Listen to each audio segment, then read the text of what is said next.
गुरुदेव सादर प्रणाम। आपके पतिदेव एडवोकेट हैं और परंतु इनके पास कई क्लाइंट आते हैं।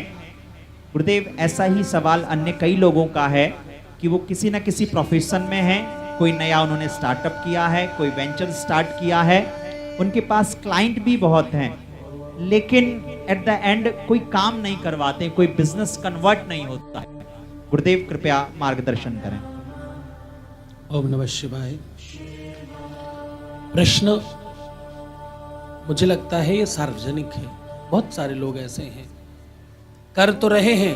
पुरानी एक कहावत थी ना, दिन भर चले अढ़ाई कोश। पहले लोग बोलते थे पूरा दिन चलते रहे, खूब कोशिश भी की, पर ले देख कर शाम तक हाथ में कुछ नहीं आया। ये बहुत सारे लोगों का प्रश्न है कि हम खूब प्रयत्न कर रहे हैं, कोशिश कर रहे हैं, हम खूब निरंतर मेहनत कर रहे हैं, कर्म का समुचित फल नहीं मिल रहा, हमारे काम अच्छे नहीं हो रहे, हमारे पास जो काम आ रहा है उसमें हम संपन्नता नहीं पा रहे हैं। हम प्रॉपर्टी डीलिंग में हैं, काम बहुत थे लेकिन कोई सक्सेस नहीं, सफल नहीं हो रहा। हम किसी ब्रोकरशिप में हैं, बहुत सारी चीजें हाथ में हैं पर मिल नहीं रही, या तो मीटिंग्स नहीं होती, या तो वो मीटिंग फुलफिल नहीं हो रही है, कंप्लीट नहीं हो रही। चाहे वो डॉक्टर हो, जितनी भी सर्विस इंडस्ट्री के लोग हैं जो ऐसा कोई काम करते हैं जिसमें उनका मध्यस्थता का कुछ काम हो अथवा अपनी सर्विस देकर के पैसे लेने का काम हो,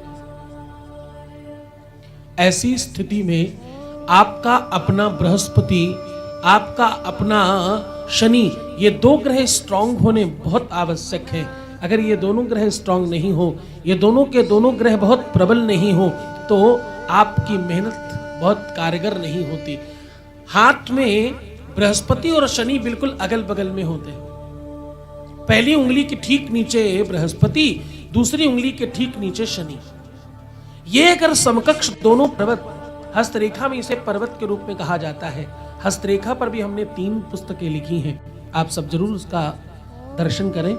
शनि और बृहस्पति ये 2 ऐसे ग्रह हैं जो हस्तरेखा में बिल्कुल अगल बगल में रखे हैं परमात्मा ने। क्यों? क्योंकि उन्हें मालूम था कि आपका विवेक और आपका कर्म, ये दोनों जब पूरा तरह से अनुकूल होंगे तभी आपकी उन्नति हो पाएगी, तभी आप विजयश्री वाला, ये जो विक्ट्री वाला साइन है, आप तभी दिखा पाएंगे। बृहस्पति और शनि आप दिखाते हैं, आप कहते हैं जीत गए। विक्ट्री यानी विजयश्री, विजयश्री चाहिए तो बृहस्पति और शनि दोनों अनुकूल होने चाहिए।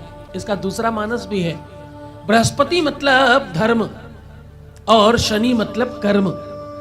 धर्म और कर्म ये दोनों अनुकूल हो और सकारात्मक हो। मैं क्या कहना चाह रहा हूं? मैं ये कह रहा हूं, जब तुम्हारे कर्म में धर्म समाहित नहीं होगा, ये पूरे चक्कर का मतलब क्या था?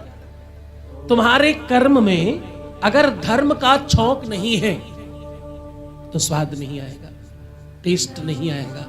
धर्म में कर्म और कर्म में धर्म, ये समाहित होना चाहिए।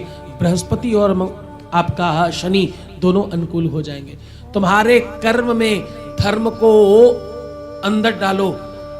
जरा सोच कर बताना। आज आपका दूसरा प्रश्न है, दूसरे दिन भी आपका ये प्रश्न है। आपने मन में एक भी बार विचार किया कि मुझे प्रेमेश्वर महादेव में भूमि दान करना? सत्य बोलना, सावन चल रहा है, तुम्हें महादेव की सौगंध है। नहीं सोच पाए। मोबाइल से देखते हैं, भूमि दान के संदर्भ में एक क्षण नहीं सोचा। सोचे हैं बहुत। देखिए, ये बड़ी दिव्यता है। जैसे ही तुम्हारे कर्म में धर्म जुड़ेगा, 1 गज 2100 रुपए का मात्र। अरे हम कह रहे 1 इंच दे सकते हैं क्या?